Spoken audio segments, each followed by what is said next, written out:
कल की दो बड़ी खबरें रही टी20 वर्ल्ड कप में भारत पाकिस्तान का महामुकाबला और साथ ही साथ नरेंद्र मोदी का तीसरी बार शपथ ग्रहण। और दोनों ही अच्छी खबरें देश के लिहाज से जश्न की तस्वीरें भी लेकर आई, चेहरों पर खुशी भी लेकर आई, क्योंकि टी20 वर्ल्ड कप में टीम इंडिया ने रोमांचक जीत दर्ज की है। टीम इंडिया ने पाकिस्तान को 6 रन से हरा दिया और वो भी आखिरी मोमेंट पर। ये जीत भारत ने अपने नाम कर ली। पाकिस्तान को ऐसा लग रहा था एक मोमेंट पर कि शायद ये मैच उनके पाले में जा रहा है, यानी कि उनकी जीत हो रही है। गेंदबाजों ने 120 रन का टारगेट बचाया। बुमराह ने सबसे ज्यादा 3 विकेट झटके हैं। हार्दिक पांड्या ने 2 विकेट यहां पर निकाले। यहां टीम इंडिया ने बेहतरीन परफॉर्मेंस एक बार फिर से दी है। रोहित ब्रिगेड ने कमाल कर दिखाया और जो कहते हैं ना, हारी बाजी जीत ली गई। पाकिस्तान के जबड़े से ये जीत छीनी गई है और अब पाकिस्तान को एक बार फिर से हार का सामना करना पड़ा है। एक बार फिर से रोहित ब्रिगेड सिकंदर के तौर पर जीत कर सामने आई और टी20 वर्ल्ड कप में ये शानदार प्रदर्शन टीम इंडिया का जारी अब तक है। और अब जब कयास कर लगाए जा रहे थे, जब मुकाबला होने वाला था, तो अब जो चर्चाएं थी वो अलग अलग तरीके से चल रही थी पिच को लेकर, क्योंकि पिच उतनी ज़्यादा फ्रेंडली नहीं है। और अब क्या स्कोर रहेगा, किस तरीके से भारत की जीत होगी, ये तमाम सवाल थे जो बने हुए थे।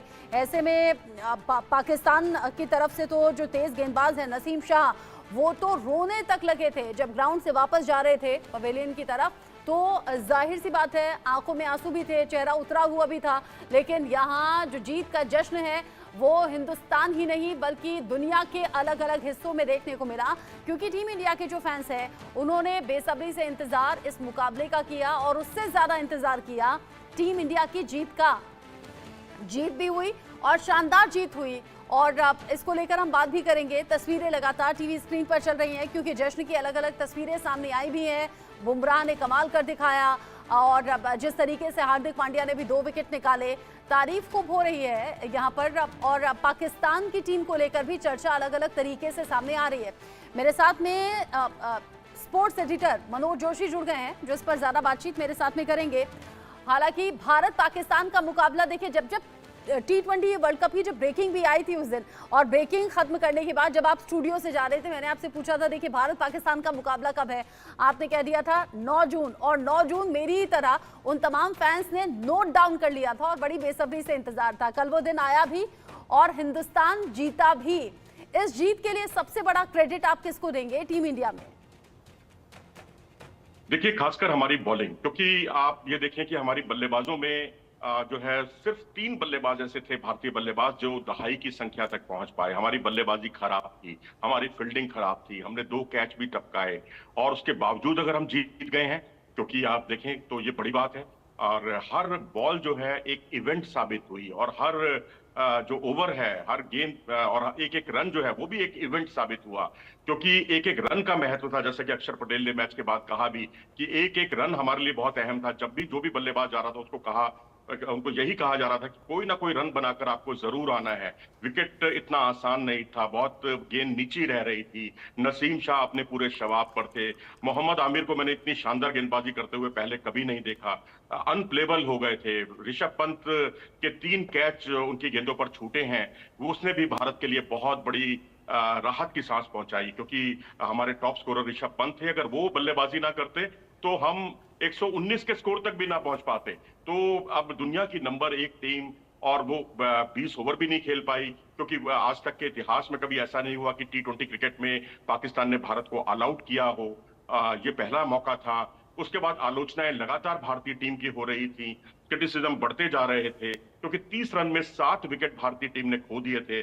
फील्डिंग में कैच छूट रहे थे और कुछ प्लेयर हमारे हाफ हार्टेड शॉट खेलते हुए आउट हुए, जैसे शिवम दुबे या फिर रविंद्र जडेजा या फिर आप कह लीजिए Surya Kumar Yadav. Half hearted shot थे। लेकिन उसके बाद जब गेंदबाजी आई भारत की, तो शुरुआत कोई बहुत अच्छी नहीं हुई। 50 रन पर 1 विकेट ही गिर रहा था हमारा, और उसके बाद जिस तरह से, और 80 रन पर 1 विकेट, और उसके बाद जो है विकेटों का जो पतझड़ शुरू हुआ। और रोहित शर्मा को भी इसका बहुत बड़ा श्रेय देना चाहिए, क्योंकि हमने ऋषभ पंत की बात की, हमने जसप्रीत बुमराह की बात की, लेकिन रोहित शर्मा ने जब वो हार्दिक पांड्या को लाए, उनको विकेट मिला। 2 मौकों पर ऐसा हुआ। बुमराह को लाए पहले तीसरे ओवर में, तो उनकी गेंद पर एक कैच टपका। फिर उसके बाद जब दोबारा लाए तो उनको विकेट मिला। तीसरे स्पेल में लाए, फिर उनको विकेट मिला। 19वें ओवर उनको कराना अर्शदीप की जगह पर, वो बड़ा मास्टर स्ट्रोक साबित हुआ, जहां उन्होंने विकेट भी लिया, केवल 3 रन खर्च किए। तो इस तरह से जो है ना उनका एक एक चाल जो है, जिसे कहते हैं शतरंज की बाजी में जो एक एक चाल चली जाती है, वो उनकी कागजों पर बहुत सही साबित हुई, सटीक साबित हुई और भारत का काम आसान हो गया। नामुमकिन मुश्किल हो जो है, नामुमकिन हालात जो है वो मुमकिन में बदल गए। तो ऐसा आपने इंडिया पाकिस्तान मैच में नहीं देखा होगा कि भारत हारी हुई बाजी जो है वो जीत जाए। हालांकि पिछली बार एक मेलबोर्न का जो मैच था वो एक अपवाद था, जहां विराट कोहली ने जो है हारी हुई बाजी को जीत में बदल दिया था, लेकिन जहां पर रोहित शर्मा, ऋषभ पंत और हार्दिक पांड्या और क्षमा कीजिएगा जसप्रीत बुमराह और बाकी उनका जो स्पोर्टिंग रोल था, हार्दिक पांड्या भी और अक्षर पटेल भी, इन्होंने बहुत अहम भूमिका निभाई। 18 गेंद पर 30 रन चाहिए थे और ऐसा लग रहा था कि शायद पाकिस्तान जीत जाएगा। नसीम शाह का चूंकि आपने जिक्र किया, अच्छे फॉर्म में थे, पीक पर थे और जब मैदान में मुकाबला हार गए और उस हार के बाद में जब सिर झुकाकर जा रहे थे तो आंसू नहीं रोक पाए और आंसू छलकते हुए यानी कि हार के बाद रोते हुए नसीम शाह को देखा गया। सोशल मीडिया पर तस्वीरें बहुत ज्यादा वायरल हैं। बाबर आजम जो कि पाकिस्तानी टीम के कप्तान है, वो कह रहे हैं पावर प्ले का फायदा हम लोग नहीं उठा पाए, जिस तरीके से उठाना था 6 ओवर में उम्मीद के हिसाब से हम रन नहीं बना सके, जिसका नुकसान हमने झेला है। लेकिन वो है ना कि अंतिम तक वो जो सस्पेंस बना रहा और वो जो धड़कनें ऊपर नीचे होती रही, वो बहुत ज्यादा रोमांच को बढ़ा रही थी। मैं इसको लेकर आपसे सवाल पूछूंगी, जो बाबर आजम ने बयान दिया है और नसीम शाह के आंसू क्या इशारा करें, लेकिन मेहंदी मेरी सहयोगी मेरे साथ में जुड़ गई हैं। क्योंकि भारत पाकिस्तान का मुकाबला मेहंदी जब जब होता है, ये सिर्फ एक गेम नहीं रह जाता, ये सिर्फ एक खेल नहीं होता, ये जज्बातों से भरा हुआ होता है और लोगों ने अपने जज्बात लगा दिए होते हैं। जज्बात लगे भी थे, जज्बात जीते भी और डबल खुशी कल देश के लोगों ने मनाई है। एक तरफ नरेंद्र मोदी ने पीएम पद की शपथ ली तो लोग जश्न मना रहे थे और इधर पाकिस्तान को हरा दिया 6 रन से तो फिर जीत का जश्न मना।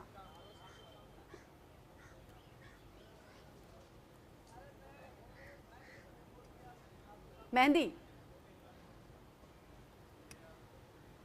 जी रचना, बिल्कुल कल का दिन बहुत ही बड़ा था, जहां एक तरफ प्रधानमंत्री मोदी शपथ ले रहे थे तीसरी बार प्रधानमंत्री की, वहीं दूसरी तरफ एक और देशभक्ति का बहुत बड़ा उदाहरण हम इंडिया पाकिस्तान के मैच को कह सकते हैं, क्योंकि सभी इंडिया चाहे भारतवासियों की बात हो या पाकिस्तान की बात हो तो बहुत ही शिद्दत से इस मैच का इंतजार भी किया जाता है और लोग बहुत शिद्दत से ये मैच देखते भी हैं, क्योंकि इस मैच को देशभक्ति से जोड़कर देखा जाता है। और कल जिस तरीके से जब गेंदबाजी भारत कर रहा था, बल्लेबाजी माफ कीजिएगा कर रहा था, तो कहीं ना कहीं मैच जो है वो हाथ से फिसलता हुआ दिखाई दे रहा था। लेकिन वहीं जसप्रीत बुमराह ने जिस तरीके से गुगली डाली और पूरा जो मैच है उसका पासा ही पलट दिया, ऐसे में भारत ने जीत हासिल कर दी है। यहाँ पे लोगों से भी बात करते हैं कि कल के मैच में कौन उनके फेवरेट प्लेयर रहे या फिर किसकी कप्तानी में वो भारतीय क्रिकेट टीम को खेलते हुए देखना चाहते हैं। सर, कल इंडिया पाकिस्तान का मैच हुआ है, बहुत ही बड़ा मैच ये माना जाता है। रोहित शर्मा की कप्तानी से कितने आप खुश हैं, क्योंकि कल रोहित शर्मा बहुत ही जल्दी आउट हो गए?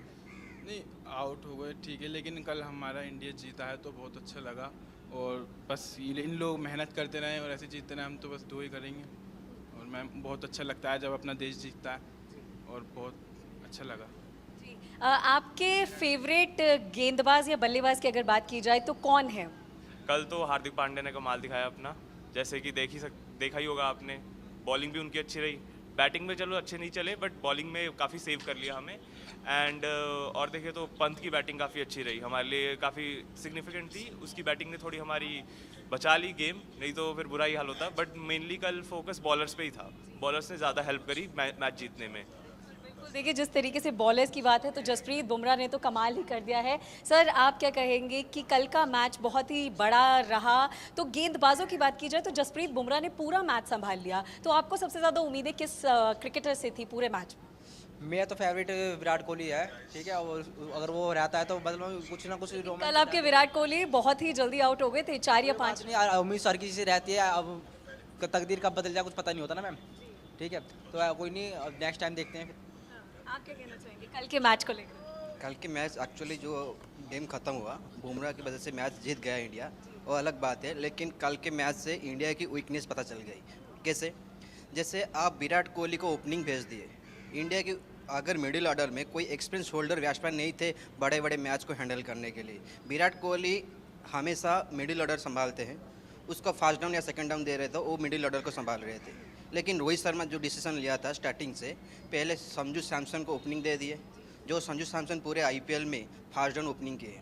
तो क्या रोहित शर्मा को अपनी कप्तानी की स्ट्रैटेजी बदलनी चाहिए, आपको क्या लग रहा क्या है? होता है कि क्रिकेट में आजकल क्या हो रहा है, इतने पॉलिटिक्स घुस जा रहा है, कैप्टन की डिसीजन 40% जाता है और मैनेजमेंट की डिसीजन 60%। जो मैनेजमेंट जो रहते हैं उसमें ज़्यादा पॉलिटिक्स घुस रहे हैं। जी चलिए, लेकिन फिर भी कहीं ना कहीं भारत और पाकिस्तान का जो मैच है ये बहुत बड़ा मैच रहा है, और जो कुछ लोग, बहुत से लोग, मैक्सिमम अगर बात की जाए रचना, तो रोहित शर्मा की कप्तानी से कहीं ना कहीं खुश रहते हैं। लेकिन जिस तरीके से हमने अभी भी बात की, तो कुछ ना कुछ स्ट्रैटेजी में चेंज किया जा सकता है, क्योंकि एक समय पर लग रहा था रचना कि ये मैच जो है वो हाथों से निकलता जा रहा है, क्योंकि महज 119 का टारगेट देने की जो कल्पना है वो एक्सपर्ट्स ने भी नहीं की थी। तो ऐसे में वो 119 का टारगेट देने के बाद हालांकि 113 ही रन बनाने की इजाजत जो है वो पाकिस्तान को भारतीय गेंदबाजों की तरफ से मिली, लेकिन फिर भी जो मैच है वो काफी ज्यादा दिलचस्प एक मोड़ पर हो गया था। और फिर जसप्रीत बुमराह का कमाल तो हम सभी ने देखा। सीधे तौर पर अगर कहें तो हारी हुई बाजी हिंदुस्तान की टीम ने जीती है, लेकिन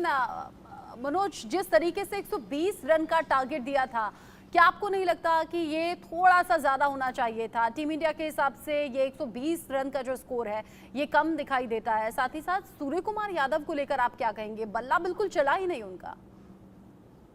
बिल्कुल, गेंद देखिए जी, विकेट पर स्विंग था, मूवमेंट था, दोनों ओर गेंद मूव हो रही थी। मोहम्मद आमिर अपने सर्वश्रेष्ठ फॉर्म में थे। मैं तो कहूंगा कि जो 3 विकेट उन्होंने चैंपियंस ट्रॉफी में चटकाए थे भारत के 2017 में, उससे भी ज्यादा अच्छी उनकी गेंदें थी, क्योंकि बहुत अनप्लेबल बॉलिंग कर रहे थे। शाहिन शाह अफरीदी, फिर नसीम शाह ने जिस तरह से विराट को आउट किया, अक्षर को आउट किया, शिवम दुबे को आउट किया, उससे भी भारत के लिए बड़ी मुश्किलें खड़ी हो गई। हारिस राव, जो उनकी एक कमजोर कड़ी साबित हो रहे थे, उन पर छक्के पड़ रहे थे, वो भी आखिर में आकर कुल मिलाकर 3 विकेट चटकाने में कामयाब हो गए। मैं तो ये कहूंगा कि आउटफील्ड बहुत स्लो है, स्पिनर्स को भी यहाँ कुछ मदद मिली है, लेकिन यहाँ सूर्य कुमार यादव के लिए जो आपने कहा अभी, वो एक आमिर की जो है, मोहम्मद आमिर की फुलर लेंथ गेंद पर आउट हुए, और शायद मेरे ख्याल से इस चीज को ध्यान में रखते हुए रोहित शर्मा ने उनसे पहले अक्षर पटेल को बल्लेबाजी के लिए भेजा, और वो काफी कारगर रहे, क्योंकि जितने भी उन्होंने रन बनाए, यहाँ एक एक रन का महत्व था।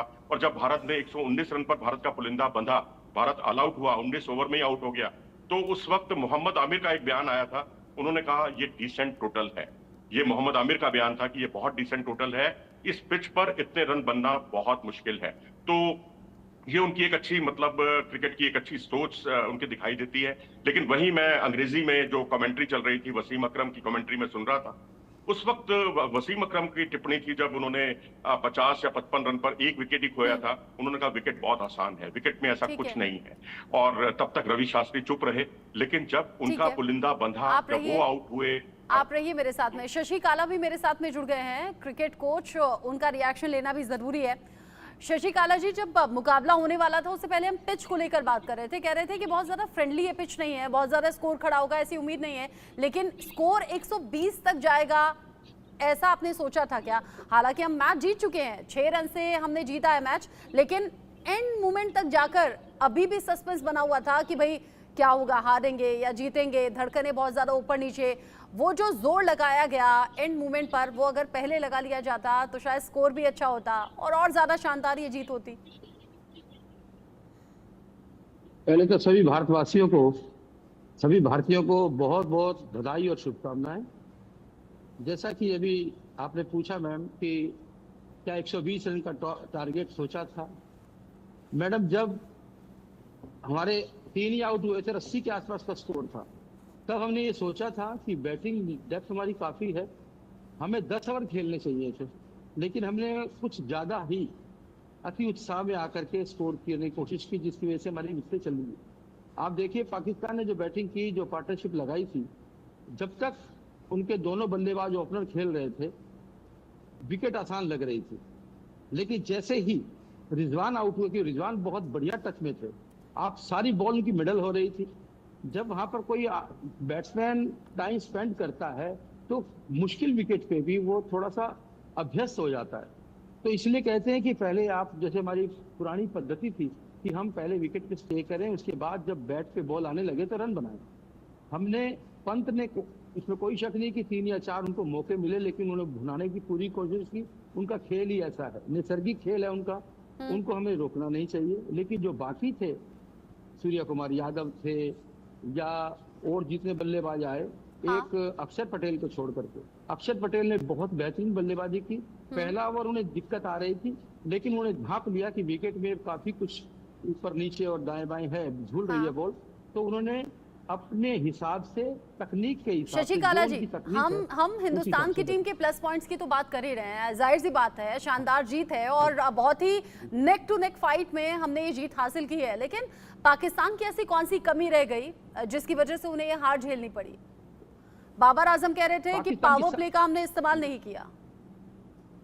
पाकिस्तान की सबसे बड़ी कमी ये रही कि जो उनका जब उनको मौका मिला था उसको भुनाना चाहिए था।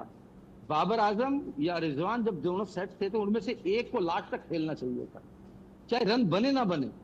लेकिन उन्होंने दोनों ने ही, पहले बाबर आजम आउट हुए, फिर रिजवान पे पूरे, जब तक रिजवान था बहुत खतरनाक लग रहे थे। रिजवान के आउट होते ही जो नया बल्लेबाज आएगा उसको तकलीफ होनी ही थी इस विकेट पे, चाहे कोई कितना एक्सपर्ट कहे कि विकेट ठीक है, ठीक नहीं है। याद रखिए जो पहले 2 मैच हुए हैं इस विकेट पे वो बहुत ही ज्यादा खतरनाक थी, लेकिन अब धीरे धीरे जैसे धूप पड़ रही है, रोलिंग हो रही है, वाटरिंग रोलिंग हो रही है, तो विकेट में थोड़ा सा बदलाव तो आया है। बैटिंग फ्रेंडली हुई है, लेकिन इतनी नहीं हुई है कि भारतीय उपमहाद्वीप की जैसे विकेट नहीं है। बॉल ऊपर नीचे हो रही है, स्विंग भी एयर में हो रही है, क्योंकि कल बारिश भी हुई थी, हवा में भी नमी थी, तो बॉल स्विंग भी हो रहा था, चाहे वो आमिर का था, चाहे वो अन्य जो गेंदबाज थे उनके। हाँ, अब सुपर 8 के कहने लिए का मतलब भारत ये तो कि लगभग विकेट- तैयार है और पाकिस्तान लगभग बाहर है। भारत के लिए, हिंदुस्तानी टीम के लिए ये गर्व का पल है और इस शानदार जीत को आगे बरकरार रखे टीम इंडिया, ये टीम इंडिया के फैंस चाहते हैं।